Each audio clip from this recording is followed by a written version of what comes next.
I really feel like I should have said something earlier. I was thinking about creating this video for months, you guys, honestly, months. And I know I came on TikTok a couple weeks ago, or actually maybe a week ago, Lord only knows, and talked about how I was having a really bad day and feeling overwhelmed. And I decided to share this because you guys know I don't usually do videos about myself. It's more about you and how I can help. But I think we just need to talk about, or I needed to talk about how overwhelming the past year and a half has been. And some of it's definitely the pandemic. I think to not talk about that is kind of to just ignore a huge trauma. And I know a lot of people might hear that and think, Katie, you're overreacting, or it's not really traumatic. What's traumatic about it? And the more I researched for my book, Traumatized, that's available, it comes out in September. But when I was researching for that, the more I read, the more I realized that we don't even know what trauma is as a society. We downplay trauma, real trauma, and pretend that trauma is only these big things like a car crash or I went to war. We think of trauma like that. And the pandemic was a threat to all of us, and we were all traumatized. Yet the thing that kind of sucks for me, and maybe for some of you, is that like nothing really changed for me, even though my entire world was changed. Meaning, like, I always, worked from home most days for YouTube stuff. And a lot of my stuff is, I can easily do things online, right? I didn't lose my job. Nobody that I love died from COVID. And for a huge swath of time, I did a video about this, how I felt that I didn't really have the right to be upset or be having a hard time because my life wasn't changed that much. And I felt really selfish to even think that I was having a hard time. Like I didn't have a right to. And anyway, I felt like that for a really long time. And I talked about it a little bit, but I'll be honest with you all, I didn't really do anything to change. Most of my coping skills were shut down for COVID. Like, you guys know I love yoga, and I would go do that like at least 3 times a week. And I would meet up with my girlfriends for drinks and food and to catch up and to vent about what's going on. And that was very limited. Like, a lot of my friends have kids, and because the kids have to go into these little pods to go to school, they weren't seeing anybody. And so I've really just had a hard time. I've had a hard time coping. Then Sean and I moved to Texas, and that's moving stressful. And all the while just continuing to work. And I know I did a whole goddamn series about burnout. Like, I'm aware of what it is and I know how to combat it, yet I haven't taken the action to do it. And it feels like, even though things are, they were opening back up, now I don't even know what's happening. It just feels like everything is always very uncertain. And I haven't been able to see my family as much, or Sean's family at all. And it's been hard.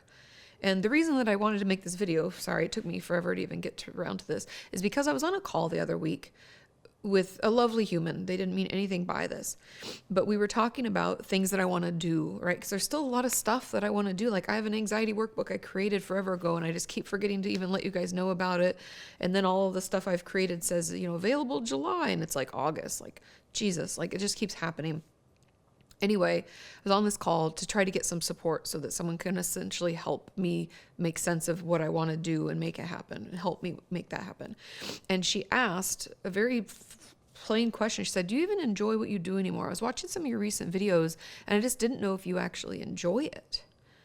And it kind of, it hurt my feelings a little bit. And it also just was like almost the reality check that I needed to be like, hey, Katie, people might be feeling the fact that you're really overwhelmed and you're really overworked and you're like not taking your own advice. And I always try to be real with you guys. I don't want you to think that like just because I know better, I always do better. I've been pretty clear about that. Like, I don't always do better, and I haven't been taking care of myself. And I've been working a lot, even though life stuff is stressful, on top of like the world stress of pandemic life and chaos and stuff like that. Anyway, when she asked me that, of course my answer was yes. But then after that call, I just sat with myself for a minute, and I was like, let's think about this. Let's like assess what's going on. Like, do you really enjoy it? And what do you enjoy? What do you not enjoy? And how can we adjust? And part of it is that I love connecting with each and every one of you. I love the live streams we do on Patreon are honestly such breaths in for me that I look forward to them as we lead up. It's like I cannot wait for them to get there, and I cannot wait for hangouts and things that I get to do with so many of you. I really look forward to that.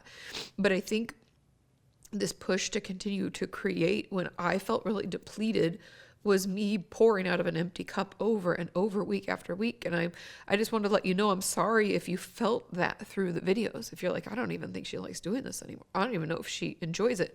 I do. This is some of the most fulfilling work I've ever done in my entire life, but I haven't been taking my own advice. I haven't been taking my therapist's advice, and now I'm in a new state. I need to find a new therapist. Like, I know that I'm doing it, and I wanted to just come on here and talk about it in case any of you are feeling this way, because I brought that up again on another call with some people that I work with all the time, and another person was saying, yeah, I feel completely burnt out. And even though I've taken like some vacations, like time off, we weren't able to go anywhere we normally would go, weren't able to do anything we normally would do. And I was just like, same. Like Sean and I did take 1 week in 2020 off, and we went to Palm Springs. But one of the things I love about Palm Springs is like going out to the pool and talking with people and going to a new restaurant and hearing where people are from and what they're doing. And that's breath in for me. Usually after VidCon every year, when I get to see all of your wonderful faces and I feel so charged up, but also tired, right? Because that's a lot of energy out. Sean and I will go to Palm Springs for a week and kind of recharge. Couldn't do that this year. There was no VidCon and never got to connect. And I know all of this comes from a very privileged standpoint. Again, I know that, and I don't want you to think that I don't recognize it. But it doesn't mean that I don't feel bad and I don't feel overwhelmed and just exhausted, and almost like there's just no break, right? And people are at each other's throats about certain issues and fighting over things that honestly, I think we're just angry because we've been isolated. That's the biggest thing for me. Isolation, so painful. And yes, I know I live with my husband. I'm very fortunate I didn't live alone during the pandemic, but I crave the time with my friends where I used to sit down and catch up and vent and get support and offer support back. That type of connection is something that I'm missing, in connection with family.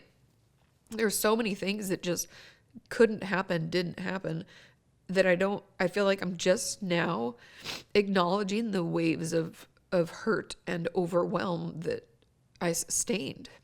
And they're still coming. That's another thing too. And I think that's why I've kind of put off making this video, because it feels exhausting. I feel overwhelmed, and it feels like it's still happening. So I'm like, well, I don't even know how to put my thoughts together, because it still feels like I'm in it, like I'm still in the battle.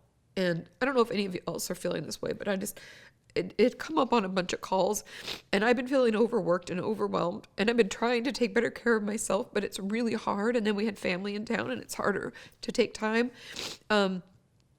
But I'm going to make a pledge to you that I'm going to do better, that I'm going to take better care of myself, so that I won't be pouring from an empty cup all the time, that I will be pouring from, a pitcher that's overflowing.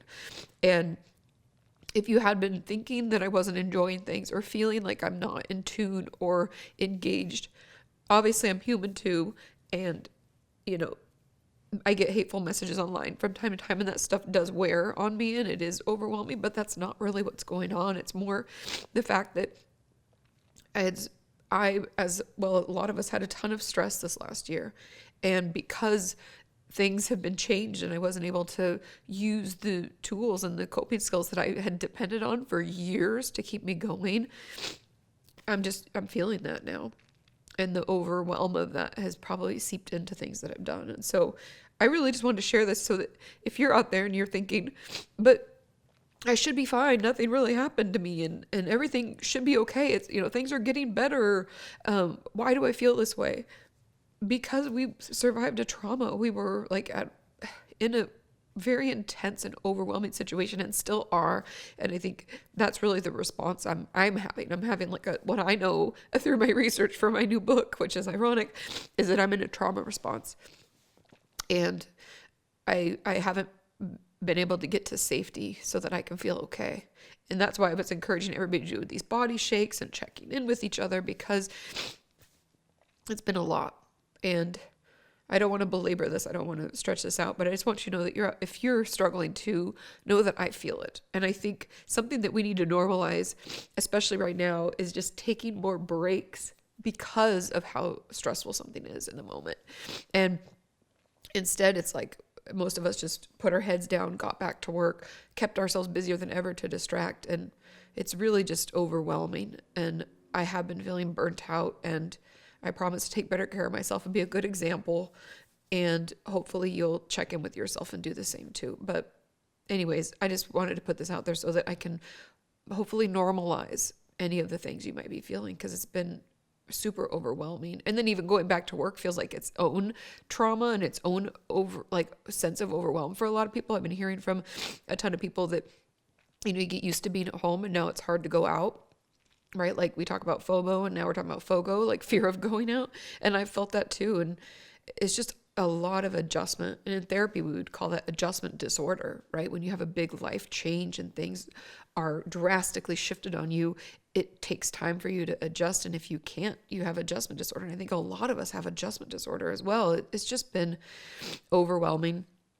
And I just wanted to give some context if you've been feeling like I haven't been as present, or if I haven't been as maybe excited or energized. Know that I do love you. I do love what I do. It's super fulfilling, and I plan to continue doing it. I just should have said something earlier. But that's why some of the things have fallen through the cracks, like workbooks, and I should be talking about my book more and let you know what it is. And I should be doing a lot of other things, but I'm not going to shit on myself so much. I'm going to try to breathe, get some help, ask for help when I need it, which is right now. And hopefully you all just see the change. But thanks for listening. Thanks for letting me vent. And let me know, how are you doing? I'd love for us to share in the comments. I'll be in them talking as much as I can, because sometimes it feels good to just know you're not alone. So if that helps, know that I'm right there with you. Okay, take care of yourself. I'm going to try to do that myself, and I will see you next time.